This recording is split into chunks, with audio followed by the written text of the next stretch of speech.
Welcome to the Phase 3 planning session for the TimCo Retail Manager course. Now, if you're not familiar with the TimCo Retail Manager course, this is a great time to jump in. I'm going to talk through a little bit about where we are right now in the application or the applications, and then we're going to talk through where do we go from here? How do we grow this and learn from this? Okay, so let's get started by looking at where we're at right now. Now, this is our current setup in code. Now we have a Azure DevOps repository, our Git repository with Azure boards and a complete CI/CD process for all of this. But this is our code. So we have a API that's right now, I believe it's a .NET Core 3 API, .NET Core 3.1 API. And then we have a library to support it. That's a class library. It's .NET Standard 2.0. We have a database project. That's our SQL database project. We have, I'll skip over the solution items for a minute. We have a user interface, which is WPF, and that's .NET Core 3.0. And we have a library, which is a .NET Standard 2.0. So the idea here is the TimCo Retail Manager application is for managing a retail store. So we have a retail store where we sell stuff, and the user interface, our WPF application, has a way that the user can take stuff from the inventory, put it into the cart, and check out and quote unquote purchase that. We're not going to hook up an actual payment card system. First, they give away a source code. I'm not giving you access to my payment card system, of course. But we have that at least simulated, and there's a spot in there we could just throw in that actual process to do a checkout. So we have that on the user interface side. But when we hook up the WPF project, we said this is just really for the cash register. This is like if we're actually in the store and the person who works for our business runs the cash register and takes items, scans them in, and says, okay, you're buying these three things, here's the total. So that's what the WPF user interface is. The API is what supports it. That's where the data access comes from, is actually through the API, and then into the library we have our data access section right here, which talks to our SQL database. So there's a lot of disconnected stuff here that allows us to be really flexible. So that's kind of a really quick high-level overview of where we're at right now. Now, if you're just joining us, the purpose of this project is not to create a complete application that you can sell. Okay, we're doing we're hitting the high spots basically, because you don't want to see create 30 forms that are practically the same, that do practically the same thing, that have slightly different inputs, and all the other tedium that comes with doing the normal job at a business. But instead what we're doing is we're trying to hit the different pieces that are of interest, things like adding authentication and an API talking to WPF and all this other stuff. We're hitting those major high spots, so you have some practice in all these different areas, and we're doing so in a way that puts it together in one cohesive whole. So the goal here is that we're really practicing what it's like to work in a real world application. And that was from the beginning, that's what we wanted to see, was a real world application. So we started in .NET Framework because of the fact that we wanted to have a full application in .NET Framework that we could upgrade to .NET Core. And that was our really phase 1. Get the application started and set up, and then upgrade it to .NET Core. That was phase 1 of the TimCo Retail Manager series. And then in phase 2, we said, man, we really need to have a complete DevOps process for this, where we have things like continuous integration and continuous deployment to actual Azure servers. And so we have all that set up, including deployment for our WPF application. We're not quite done there yet, but we have a deployment in place that goes to Azure storage that you can download the newest version whenever we update. So all that's in place, including deployment for our database. We've set up things like our Azure boards for bugs and all the rest. And that was phase 2. Now we're on to phase 3. And you may ask yourself, is now a good time to start? And the answer is always going to be yes. Because one of the things you want to simulate in this process is the idea that you don't hardly ever, almost 99% of the time, you do not start a job on day one by saying file new project. You start a job and they already have an existing application in place that you're kind of dropped in the middle of, that you go, I'm not sure what's going on and the documentation's not great. I'm trying to figure this out and how do I do this? And a lot of times what you really need is experience. You need to have done this before so that you're confident in what you're doing, so you can be more confident walking in and go, okay, I know basically how to figure these things out because I've done it before. But in order to do it before, you have to have done it before. It's kind of like getting a job where a job needs work experience, but in order to get work experience, you need a job. You know, there's that chicken and the egg thing going on here. Well, this is our way of solving that. Getting you experience by doing it in practice instead of waiting until production, until an actual job.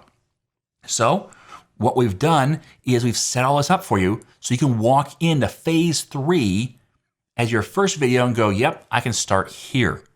And that's great practice for going, I don't know everything that's going on, but I can kind of look at pieces at a time and understand. So let's talk about phase 3. And we have this roadmap.txt, which we laid out some ideas and our roadmap for phase 2. And so we have things like .NET Core, Azure Boards, CI/CD, move the API to Azure, SQL Azure Database, Azure Blob Storage. We got all those done. We didn't do a web-based inventory control system. We moved that off into phase 3. But these 6 things right here were all part of phase 2. So that's done. We can get rid of this and start over for phase 3. Now, this is just a general planning. What I would do if we were on a team together is I'd probably get us all into a room and get a whiteboard and start writing there. But since we're doing this virtually over video, I'm going to do it in this text file in our application. So that's the difference here. It'd be a lot easier with a whiteboard. Okay, now up here we have application ideas. So actually interact with the inventory, move the API to Azure, we did that. CI/CD process, we did that. Blob storage, we did those 3 things right there. Web-based inventory, haven't done that yet. Web-based reporting, haven't done that yet. Xamarin Inform app for a mobile register, haven't done that yet either. So let's talk about some of our ideas here. Interact with the inventory, that means right now we haven't hooked up yet the inventory process where we add and remove inventory in a real way. So when you check out, it doesn't really remove the inventory from stock. And the reason for that is because it's kind of a pain for testing if we do that, because we have to now have a place to put inventory back in so that when we test and take stuff out, we can put inventory back in. And so we just hadn't hooked that up yet. So we'll probably do that in this phase.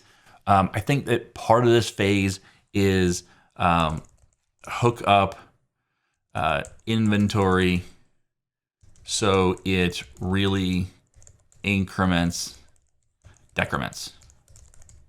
Okay, so we'll actually take things out of the inventory when you sell things, and then when you buy things to put in the inventory, we'll do that as well. So that's kind of a cleanup thing that will just make things a little easier. But with that comes some other ideas, and one of those is we really need to have a administrative portal. That means a place where the business owner or their delegates can do work. The employees can say, hey, we just got a pallet of batteries in stock. And so they add those batteries to the inventory. That way, when you sell things and it removes them from inventory, you have a way of putting things back into inventory. So we need that administrative portal. And I do think that should be web-based. All right, now, and I'm talking through these things, and some of it is I've already planned out the things you want to do, but I do want to make a really important point here, and that is the things that we're planning out right now are based upon your feedback. So if you have ideas, I want you to leave those down in the comments. Let me know what your thoughts are for this application in general. If you spot bugs, let me know. If you spot things that should be different, let me know, because this entire project is collaborative. It's not just me telling you how to do things. So people have asked me, I sell phase 1 and phase 2 on IamTimCorey.com. So you can go and get those, and they're ad-free videos. They've got a certificate of completion. They have the source code attached to every video where we change source code, and the videos are downloadable.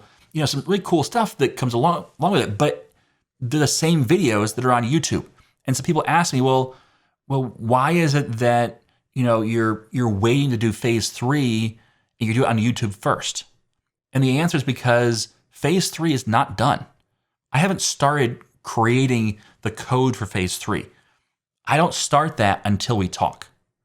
Until I do this video, I won't start doing phase 3 coding. And once I start doing coding, I'm not going to do 30 videos in a row. I like to batch my videos whenever possible, but that really doesn't work too well with the TimCo Retail series. Now, I might do a couple videos because of my schedule or something like that, but in general, I try to wait to do that because I want your feedback. I want to see what you say in the comments and say, hey, you know what, you missed this, or there's a bug right there, or hey, wouldn't it be cool if you did this or tweak that? And a lot of what we've done in this series is based upon your feedback. So this list of phase 3 roadmap, this is heavily influenced by the feedback over the past probably 2 to 3 months mainly, although these things have been coming up for a while. I mean, we've got things like the mobile register that's been coming up and so on. And so, these things are coming up, and this is the result. Okay, so this is definitely driven by what you want. So let's add a couple of things to the application ideas that will then just go right to the roadmap. But I want the big picture things up here so you can see them. And one of them is a Blazor app of some kind. And another one is microservices. Those are two really hot topics that you've been asking for and clamoring for. So we're gonna implement these in phase 3. Now, we're not gonna have this massive microservice interwoven mess that you can create with microservices, but we are gonna use microservices. And with Blazor, I think there's some really cool things we can do here that actually touch on what we were thinking of with this, or a bit of this. So let's talk about the next thing for phase 3, which is I really want to have a user Blazor WebAssembly app. I guess I'm gonna put that in quotes because it's not. Let's put it this way: instead of app, let's just say PWA, which stands for Progressive Web Application. So it's getting a website built in Blazor WebAssembly, but that will be a progressive web application. Now, if you're not familiar with that, what that is it's a website, but you can install it on your desktop for Mac, Linux, Windows, iPhone, Android, and so on. You can install it right on your desktop. So it looks like a mobile app when it's on iPhone or Android. It looks like a a desktop app when it's on your Windows or Mac or Linux. So we're going to do that, and that'll be for users. So we have this retail store.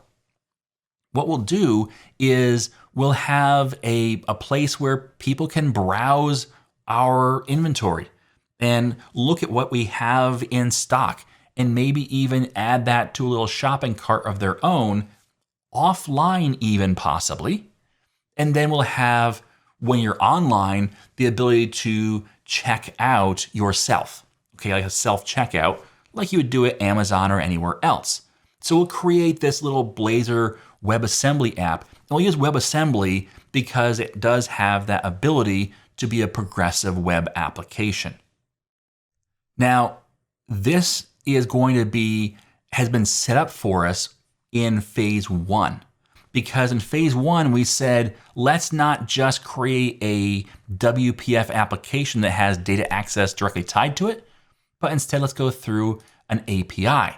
And by doing so, we now have an API that can talk to our Blazor WebAssembly app and do some of the same things that we would do in our WPF application, but just have a different user interface for it. So that's going to really help us save a lot of time and a lot of code reuse.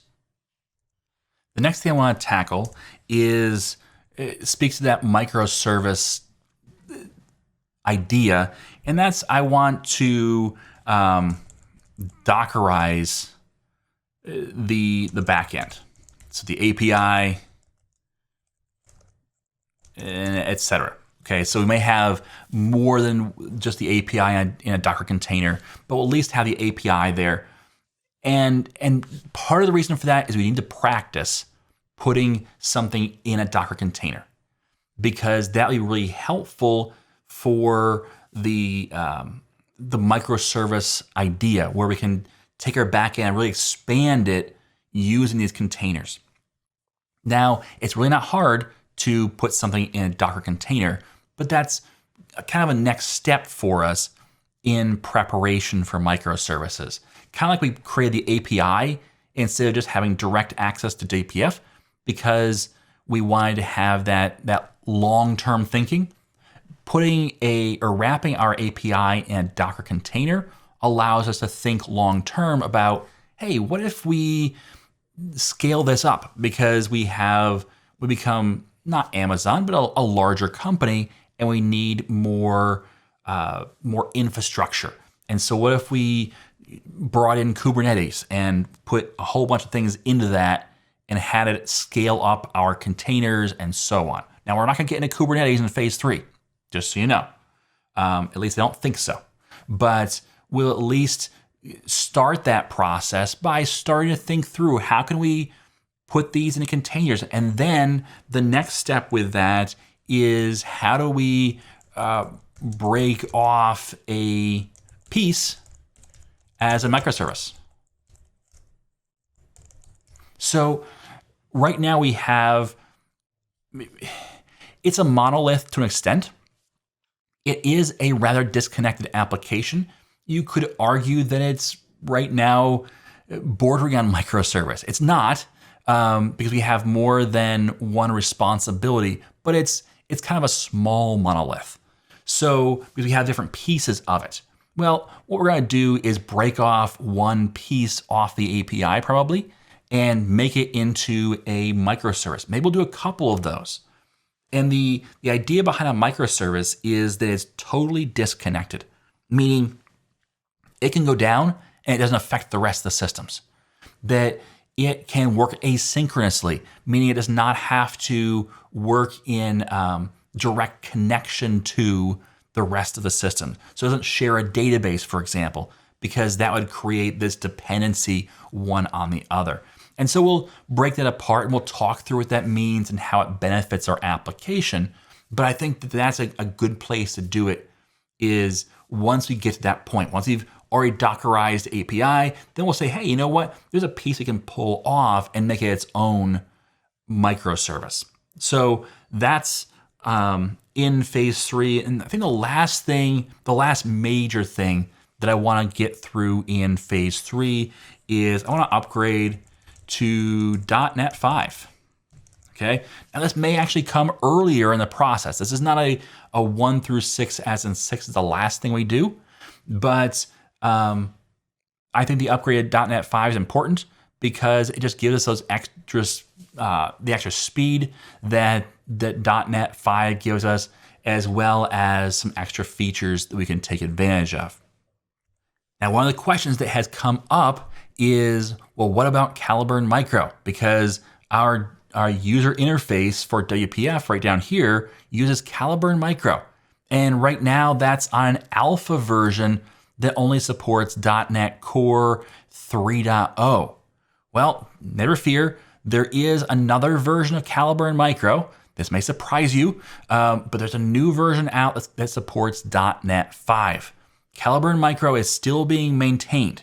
Now, that maintenance is ending, so it's not going to be here forever, but it still is being updated, and the latest update allows for .NET 5 support. So we're going to probably take this to .NET 5 support, and then what we're going to do is we're going to leave it right there. And this is a very common and normal thing in business. And this is why, so many of you, when you're learning C#, you say, what's the latest and greatest cutting edge stuff? I want to learn the cutting edge stuff.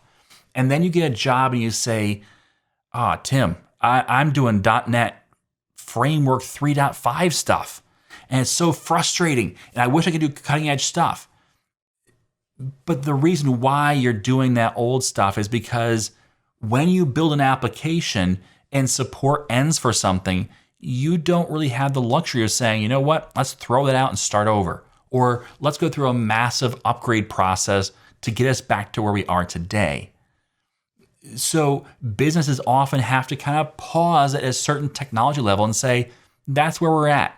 And it's proven, it works. And so we're going to stick to this level of technology. And that's okay. It can be frustrating as a developer because you're not on the cutting edge stuff. But that's pretty common not to be on cutting edge as a developer. So we're going to stop the WPF project at .NET 5 and say that's the last version upgrade it gets of .NET. Even if it's .NET 6, it'll support .NET 6, we're going to stay at .NET 5 and keep maintaining it and maybe improve it or add stuff to it, because that's a very common and real world scenario. And this is a real world simulator. And so just doing everything cutting edge is not a good simulation. We want some stuff that falls off that cutting edge track and stops at a certain level. But since we've architected it in such a way that it's disconnected from the rest of our application, that's okay, because we can still move our API to .NET 6 and beyond. We can still move our Blazor WebAssembly to .NET 6 and beyond, and everything else, just our WPF user interface will stay at .NET 5. So just want to point that out. So that's our roadmap for phase 3. Those are the highlights of what we're going to hit. Now, this is not a project plan. You may have noticed that we haven't gone through any kind of planning process to say this is when we're going to do this and so on. And that's for two reasons. One, we're running this in a much more agile type development process. And that's because I want that interactivity with you. I want you to be able to say, hey, I like this or I don't like this. Let's change this. And since you can't talk to me directly, the way you do that is by leaving comments and saying, hey, here's my thoughts. So leave those comments down below. Even if it's just, I like the direction. Leave those comments down below. Give your feedback on this. So that's part of it. And the other part of it is we're kind of compressing what you would do in the real world down to the essential bits, because I am not a development team and you really don't want to watch me code for 8 hours a day, 40 hours a week for a year, which is what this kind of application, if we were really building it, would be. We would coming on Monday morning, work for 8 hours on it. In theory, after meetings and lunch and all the rest, it'd be like 4 hours a day, but we'd be, heads down working on it for hours a day, every day, and probably almost assuredly have multiple people working on it at the same time. So we're kind of compressing all of that down into Tim does it in an hour on YouTube. So there's a lot of compression here. So this is not a plan. This is a high-level strategic objective list. And then what we're going to do is we'll get to these various parts and I'll talk through the plan as if we've already done it or done most of it. Because I don't want to keep wasting your time with planning videos. We do want to get to C# videos. We do want to write some code. So I'm not going to waste your time just doing the planning process. But I would I'd highly encourage you to go through that planning process for building out an application. Now, if you have not seen how to do that, I'm working on a series of videos dedicated just to the planning process, but I have covered that in courses as well as on YouTube. So if you go to, let's pull up here my YouTube channel. So youtube.com/IamTimCo. This is on a guest browser, so it's not logged in.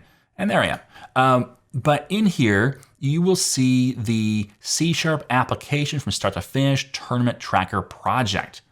Well, if you go to the full playlist here, this is one of my earlier playlists. It's actually a couple years old now, a few years old, but it's still highly relevant for today, even though it's building a .NET framework. And some of you may say, well, Tim, .NET framework is gone, it's old.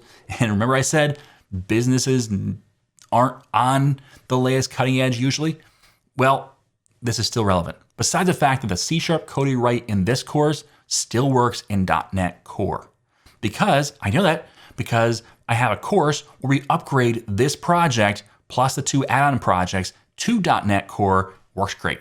So, but in this playlist, videos numbers 2, which is lesson 1, I know it's confusing, but I had an intro here in the number 1. So lesson number 1 through 5 goes through what I call the WOULD framework, W-O-U-L-D. And I walk through every step. So there's a W step, the O step. I rearrange these D, U, and L, flip them around, you can spell would, but those last 3 steps can be in any order. And so I preferred in this project to start with a data design and then go to user interface and then to the logic planning. But this WOULD framework will really help you plan out a project step by step and make sure you think through all of the different parts of your project in a way that illuminates the things you're kind of skipping over or assuming. So it's useful even if you're doing agile process, okay? It does not have to be a waterfall process where you're planning out your entire application. Even if you're planning out a small piece, I go through this WOULD framework personally to make sure that I have my design in place and my thoughts in a row before I start coding. So even though in upcoming videos, we're gonna start coding, I'm gonna talk through what I did a little bit in the planning process and what the plan is, but just know that behind the scenes for every single step I do, I go through the WOULD framework. It's not just something I tell you to do, it's something that I do because it's so valuable. And there's been times where there's some things up here that, I was going to do it in a video and I said, oh, you know what? I got through the WOULD framework and I didn't even get through it. I said, there's a problem here. I need to cover these things in videos first. I need to, think through this spot here. There's a problem here with how this works. And so I didn't cover it yet. For example, the use Blazor WebAssembly progressive web application, we're gonna have to figure out how that works with our current authentication system when it comes to offline use. So that's been something we have to make sure we get right. And I will even do some work beforehand by practicing that before we dive into it in the real project. And I'm treating this as a real project, but this is a practice project. But even with a practice project, I'm still going to do a small practice on setting up a progressive web application to work with authentication with offline use and how that all interacts. Because when you think through before you start coding, that saves you so many problems. And problems equal bugs. If you don't like debugging, plan first. Now, you're still going to debug, and debugging is good because it helps grow you as a developer. But we don't want bugs. And so planning is a big part of eliminating those bugs. All right, so that's the phase 3 roadmap. That's what we're going to cover in these next videos. Now, the TimCo Retail Manager series usually debuts every other Monday is when I try and put out a video. That way you have 2 weeks to get the feedback in, for me to see it, and for me to then incorporate that into the next video or an upcoming video. So don't wait the 2 weeks. Try and stay with us. Maybe set the notification, subscribe, and then make sure the bell is turned on. So when that video gets launched, which will be on Monday, then you get that notification. You watch the video, and you can give your feedback early in that first week, so I can see it, and so that it can potentially make a difference in our application. I am highly reliant on you giving feedback as to what you like and what you don't like in this series, okay? So one last thing is people ask me, well, can I get the source code? So I give away this source code to my Patreon members. So on patreon.com/IamTimCorey, if you sign up at the $5 per month level or higher, then you get the source code for the TimCo Retail Manager application as it gets built. So for example, we've taken a break because of the holiday, but if you look down here, you'll see that the last source code was from November 2nd. We updated the settings. Now, I do videos where I don't release source code because there's nothing that's been changed. So for example, we did a lot of work with Azure DevOps this past year. And so if we just did work in DevOps for our continuous integration, or continuous deployment, or something like that, then our code might not have changed. And so I wouldn't post that because there's nothing to post. But you will see a post like this where it says, hey, the TimCo source code has, this is the title of the video or something close to it, and it's for November 2nd's video. And so what you do is you just click on that post and download the zip file, and you have the latest code. Of course, only if you're a Patreon member. Now, that's how I do this series, is I go through and I release it, and I release the source code to my Patreon members. You don't have to pay anything. If you want the source code, you can watch the video and follow along. Okay, so that's really just a shortcut or a verification step to make sure that you got the same thing that I did. I would really encourage you to type along as you go. But I understand being able to verify that source code, or if you're starting at phase 3, having the ability to pick up right where we pick up as well. Now, let's go back here. If you are missing phase 1, phase 2, IamTimCorey.com. You'll see in here under all courses that there is the Building Complete application, TimCo Retail Manager. That's phase 2. And there's phase 1 is right here. We haven't updated the graphics on this. They'll be updated soon. We're going through all of our courses and all of my courses, and we're kind of rebranding them with this, better color scheme. This is what I created, I think, on Canva. So this is, my designer created these, but this will be updated soon. So TimCo phase 1 and phase 2 are on I Am Tim Corey. If you wanted to get those now and then pick up from there, you don't have to though. You can go on YouTube and watch the beginning. You may not find all the source code on Patreon. I'm not guaranteeing that all previous episodes will be on Patreon, okay? This is for as they come out. Now, I don't delete them intentionally, a week later or something like that. I don't do that. but I'm not guaranteeing that's going to always be on here from months and months ago, okay? So the only guaranteed way to get the source code from these videos is to buy the courses, okay? So that's where we're at with all of that. That's where we are with the TimCo Retail Manager series. I'm looking forward to really diving into phase 3. Phase 3 is a lot of code. I can't wait. This is a lot of fun code. I want to get that progressive web application out and running. Once it does, we'll actually be able to, you can actually download the progressive web application to your phone or to your desktop and actually try it out on your machine. So it's going to be really cool stuff.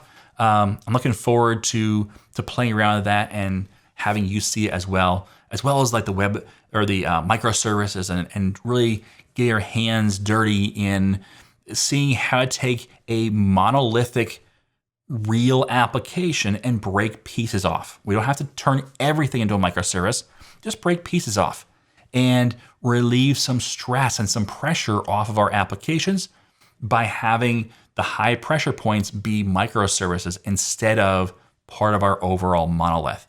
And that'll really help performance as well. Okay, that's it for this video. Thanks so much for watching. Thanks so much for participating in the TimCo Retail Manager series. I can't wait to get started. Let me know down in the comments what your thoughts are on phase 3 and what you're most excited about.